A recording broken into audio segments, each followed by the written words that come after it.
నమస్తే అమ్మా. ఇక్కడికి ఈ రోజు ఇక్కడ రావడానికి కారణం ఏంటమ్మా మీరు? జై తెలంగాణ. ఈరోజు వరల్డ్ హ్యూమన్ రైట్స్ డే.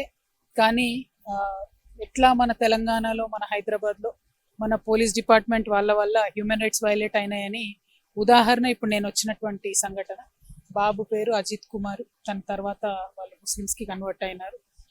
మైనార్గా ఉన్నటువంటి బాబుని, 18 సంవత్సరాల కన్నా చిన్నగా ఉన్నటువంటి బాబుని ఆయన రీల్స్ చేసుకుంటుంటే అనవసరంగా వీళ్ళు ఇంకేదో చేస్తున్నారు అని చెప్పి తీసుకెళ్లి జైల్లో పెట్టి 3 days ఉంచారు పోలీస్ స్టేషన్లో. మదర్ పోతే కూడా పోలీస్ స్టేషన్లో కనీసం అడగలేదు, చూపించలేదు బాబు. 3 days ఉంచినారు. అసలు మైనర్ని 3 days ఎట్లా ఉంచుతారు అని చెప్పి హ్యూమన్ రైట్స్లో కూడా కొంతమంది న్యాయవాదులందరూ కూడా కలిసి కేసు వేయడం జరిగింది. ఆ ఫ్యామిలీ తరఫున కొట్లాడుతూ ఉన్నారు.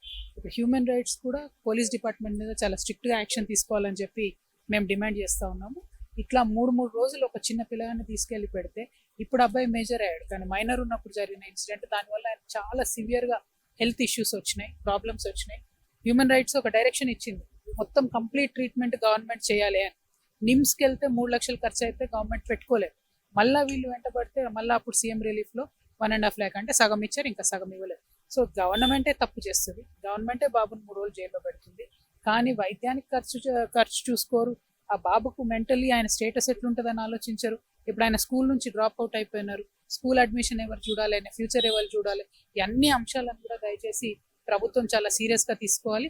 దీని మీద నేను డీజీపీ గారిని కలుద్దామని చెప్పి అపాయింట్మెంట్ అడిగిన. దీని మీద అట్లనే సామినేని రామారావు గారి మర్డర్ ఖమ్మంలో జరిగింది. ఈ 2 అంశాల మీద కలుద్దామని అడిగితే డీజీపీ గారు అసలు కనీసం అపాయింట్మెంట్ కూడా ఇవ్వనటువంటి పరిస్థితి ఉంది. ఈ 2 నేను అఫీషియల్గా ట్విట్టర్లో పెట్టి ట్యాగ్ చేసి వారికి ఈ 2 కేసెస్ కూడా ఇవ్వడం జరుగుతుంది. వారు డీజీపీ గారు త్వరితగతిన స్పందించి అజిత్ విషయంలో న్యాయం చేయాలి. ఖచ్చితంగా బాబు ఫ్యూచర్ అనేటటువంటిది ఇబ్బందికరంగా ఉంటుంది కాబట్టి వైద్యం సంపూర్ణంగా ప్రభుత్వం చేయించాలి. అదేవిధంగా మంచి స్కూల్ కానీ కాలేజ్ కానీ అబ్బాయిని చేర్పించాలి. డెఫినెట్గా ఆయన ఆదుకోవాలి. లేకపోతే మాత్రం న్యాయవాద మిత్రులు ఉన్నారు చాలా మంది, మేమున్నాం, అందరం కూడా కలిసి అబ్బాయికి న్యాయం జరిగేంత వరకు కూడా పోరాటం చేస్తాం. Thank you.